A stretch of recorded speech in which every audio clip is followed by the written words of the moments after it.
మీకు ఎంతోమంది ఎన్నో రకాల కంపోస్టులు చూపించుంటారు. కిచెన్ వేస్ట్ కంపోస్ట్ అని, పురుగులు లేని కంపోస్ట్ అని, వాసన లేని కంపోస్ట్ అని. కానీ ఈ కంపోస్ట్ అండి 100% చెప్తున్నాను. ఈ కంపోస్ట్ కనుక మీరు చేశారు అంటే మీ మొక్కల గ్రోత్ మీరు ఊహించినంత ఎక్కువగా ఉంటుందన్నమాట. ఇది చేయడం మీకు కొంచెం కష్టం అనిపించవచ్చు, బట్ చాలా బాగా పనిచేస్తుందండి. నేను చాలా పెద్ద డ్రమ్ తీసుకున్నాను, ఎందుకంటే నాకు సేల్ చేసే ఐడియా ఉంది. సో అందుకని ఫస్ట్ అయితే మీరు డ్రై లీవ్స్ వేయాలండి. డ్రై లీవ్స్ ఇన్ కేస్ అవైలబుల్గా లేకపోతే అట్ట ముక్కలు వేయచ్చు, బట్ వాటిపైన ఎలాంటి ప్రింట్ ఏమి ఉండకూడదు అంటే బ్లాక్ కార్బన్ ఏమి ఉండకూడదు.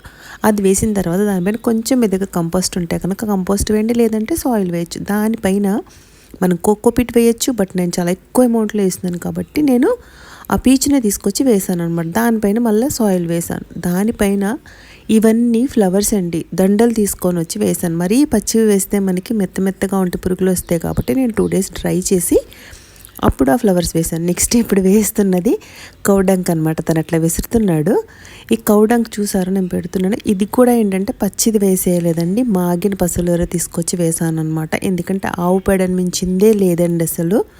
అండ్ నెక్స్ట్ ఇప్పుడు వేస్తున్నాం మనం ఎగ్ షెల్స్ అండి. ఎగ్స్ అన్ని తీసుకొచ్చి వాటిని కడిగిన తర్వాత అంటే ఎగ్ షెల్స్ అన్ని క్లీన్ చేసామంటే ఆ ప్రాసెస్ అంతా నేను పెడితే లెంతీ అయిపోతుందని పెట్టలేదు. మళ్ళీ దానిపైన కొంచెం కంపోస్ట్ వేసుకొని మళ్ళీ మీరు కోకోనట్ అనమాట, ఈ ఇలా పీచులాగా వేసినా పర్లేదు. మీరు కనుక కోకోపీట్ వేయాలనుకుంటే కోకోపీట్ అయినా వేయచ్చు. ఎక్కువ అమౌంట్లో వస్తున్నాం కాబట్టి కొబ్బరి పీచు వేసేయచ్చు.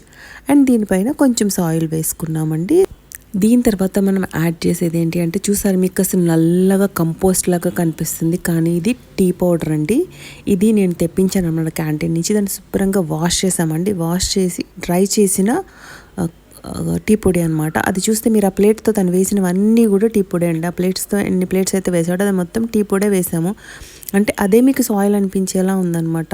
ఇవి పువ్వులు అని చెప్పాను కదండి, ఇవి ఏంటంటే పచ్చిగా వేసేస్తే మనకు కష్టం అవుతుంది, ప్లస్ పురుగులు ఎక్కువ వస్తాయని చెప్పేసి వీటిని 2 days ఆరనిచ్చి అప్పుడు ఇందులో వేసామన్నమాట. ఎందుకంటే ఇవి వేయడం వల్ల పెస్టులు మనకి ఎక్కువ రావండి తర్వాత ఈ మట్టి వాడితే.